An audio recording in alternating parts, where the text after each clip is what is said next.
And welcome back to another podcast with Mr. Hagan. And on this podcast, we're going to look at the results of scarcity. So, in the last podcast, we said that economics was all about the study of scarcity and choice. And today, we're going to talk on this podcast about the results of scarcity. And as you can see, there are three results of scarcity. The first result of scarcity is that people have to make choices. If there is scarcity, if there's a limited amount of resources, fewer resources available than what we would want, then we have to make choices. We'll come back to this idea a little bit later on another podcast, but let's just say very quickly, just give you a feel for this idea, what it looks like. So let's say our resource that we're talking about is wood. Well, there's only so much wood available, and in fact, any one single piece of wood can only be used for one thing at a time. Maybe with particular pieces of wood, we would make a piano. Or with a particular piece of wood, we could make, let's say, a baseball bat. So we have to make a choice. Which one is it going to be? Are we going to use this particular piece of wood to make a piano, or are we going to use this particular piece of wood to make a baseball bat? Which one is it going to be? So because we live in a world of scarcity, we have to make choices. Number two, the second result of scarcity is we have to ration resources. So if there's only so many resources available, if resources are scarce, then we're going to have to ration them. What does that mean? That means that we're going to have to make up a rule for allocating resources, or say this another way, give you an idea of what I mean by this, is we have to come up with a rule to decide who will get the resources. Who's going to get the resources? Okay, so over here, the wood or the piano or the baseball bat, who's going to get it? Who's going to get the piano, you or me? Who's going to get the wood, you or me? Who's going to get it? How are we going to decide that? What's going to be our rule to determine how the resources are allocated? What's going to be our rule to determine how we ration the resources? And we will look at this very shortly.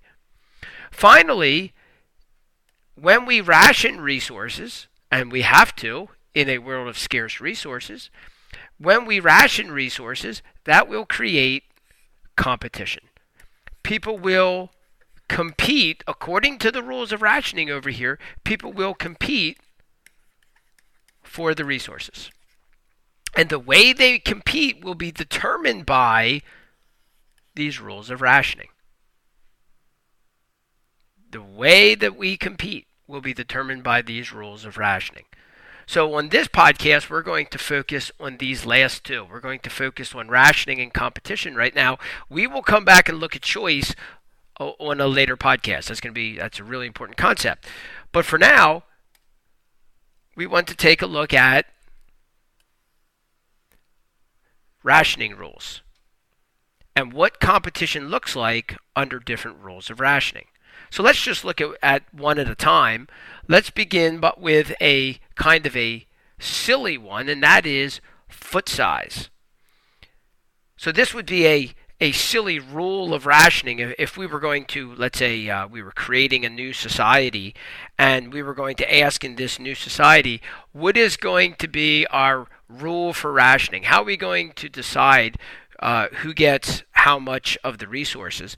One way we could do that is we could say, well, we're going to do it by foot size. So we're going to say, the larger your foot, we better be careful. What's larger mean? The longer your foot. Does that count toenails? So we have to be really careful about how we define these rules of rationing. So let's say the longer our foot from heel to toe without counting toenails, the more resources you get. So at the beginning of the year, everybody lines up, we measure their feet, and we hand out resources based on who has the longer foot size. And so these rules of rationing, we can kind of think of this as the constitution for your society. It's like the rules of the game for your society. Now, if we use this silly example of foot size, what would competition look like in this society? Now, competition, this is what people do. This is how we live our lives day to day. It's what you do, and it's determined by the rules of rationing. So if the rule of rationing is foot size and you get more resources by having bigger feet, well, what do we predict people are going to spend their time doing? Well, they're going to try to get bigger feet. They may so they may want to, well, let's just say in general, they want to get longer feet. Okay, but specifically, what does that mean? Well, maybe they'll develop stretching machines that'll stretch the length of their foot, or maybe they want to marry people with large feet. Okay, because then your offspring will have longer feet, and then your family would get more resources. Now that's kind of a very silly example, but I'm trying to make the point here that the rules of rationing determine what competition look like. The Constitution determines what people do with their time. So let's look at another example, and that would be test scores.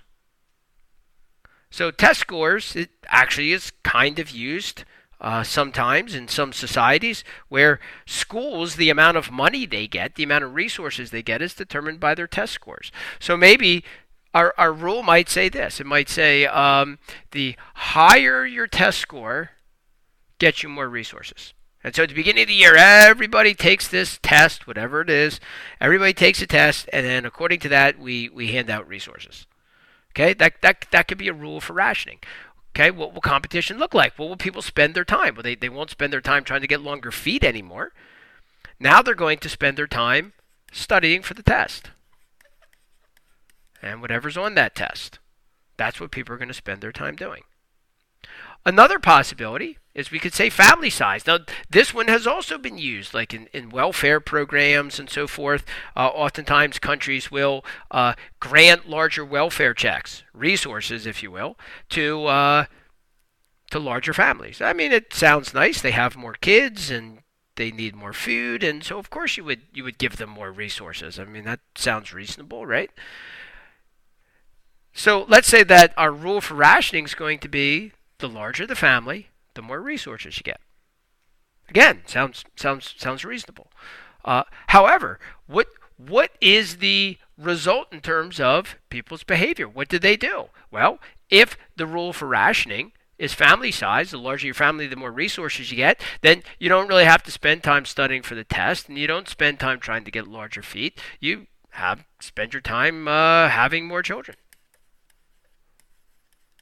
That's what you spend your time doing, because if you have more children, then you will have a larger family have a larger family size, which will get you more resources.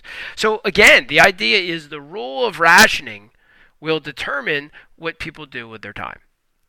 Okay. Now this foot size one, this is obviously silly, and these two, I'm not saying they're unimportant, but they're relatively minor compared to the major forms of rationing that have been used throughout history. So I'm going to argue one of the major rules of rationing used throughout history has been violence. And so I'm putting this purple line here because the three that I'm going to look at here below, I'm going to argue are the most frequently used rules of rationing in history. So the first one is violence. Okay? And what's violence say? Well, this just says that, if you kill your neighbor and then you get to plunder their resources, you get to take their stuff. Okay, so this is making war, and this rule of rationing, by the way, of violence, this is the default rule unless you make another one. Okay. If we don't make a rule of rationing, well, we're still going to have one. It's going to be violence, and you kill people and you take their stuff, and that's much of human history. We call it wars. All right. So what do people do under that sort of society? Well, then what competition looks like is you want to make weapons, You want to make treaties with other people that have weapons and so forth, so that you can get powerful, have more weapons, and go take resources from others. Another common form of rationing is manipulation of the political system. So manipulation of the political system, this means you go to a politician and you say to them, look, I'll help you get reelected. I'll give you money to get reelected if you pass laws that are favorable to me. So a great example of this might be, for example, Social Security. So with Social Security, you might get old people who go lobby the government and vote for politicians and give money to politicians who do what? Who make sure that we continue to increase the size of the Social Security checks. And that means more resources for those older people. So they are manipulating the political system. The word I'm going to use over here under competition is what that looks like is you lobby. You lobby politicians. Now, I just picking on old folks. Everybody does this. Young people, not everybody, but most people, young people will go lobby the government to spend more money on education. Teachers might lobby the government to spend more money on education. And what that lobbying means is you form lobby groups that then, they wine and dine the politicians and become friends with them, maybe gives them gifts, maybe money, whatever it is. Some of this may be illegal, but they lobby the government officials, and then the government passes laws that in some way protect them or give them more resources. Okay, so it's another way to get resources, get government officials to go tax other people and give you money. All right? And then finally, the last one is private property voluntary exchange. Now, what does this one mean? Private property means I own my stuff. It's mine. My car is mine. My paycheck is mine. My house is mine. My resources are mine. And then voluntary exchange means, and you can't have it unless I voluntarily give it to you. So that means you can't, no more violence. You can't come shoot me and take my stuff. And you can't go to politicians and get them to pass laws that takes my stuff and gives it to you. You have to come and convince me to give it to you. So you could beg me for money. That would be one way. But the more typical way, I'm going to argue, is this gives you the incentive. What will people do under this system? I predict that they will serve their fellow man.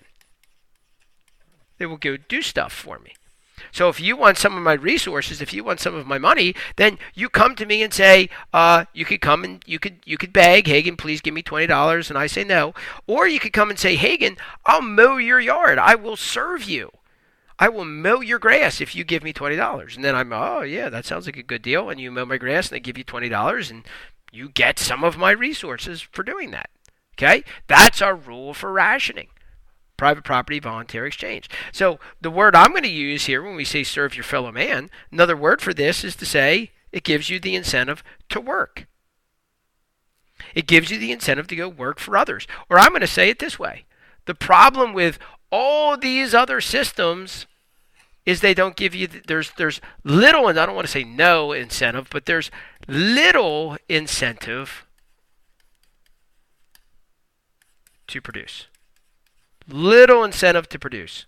Why spend my time working hard, growing food, building a house, building a car, whatever, when I can get resources by, lobbying politicians and taxing people, or just going and attacking someone and taking their stuff, or having more children, or whatever. But this one, voluntary exchange private property, the primary way that I get more resources for myself is produce. And so this gives me the incentive to produce, to engage in production. All right? And so so I would argue then that the voluntary exchange private property system has resulted in the highest living standards that the world has ever seen because of this incentive to produce. Lots of stuff there. Sorry about that. This has been Mr. Hagen, and we will see you on our next podcast when we will talk a little bit more about scarcity and choice. See you then.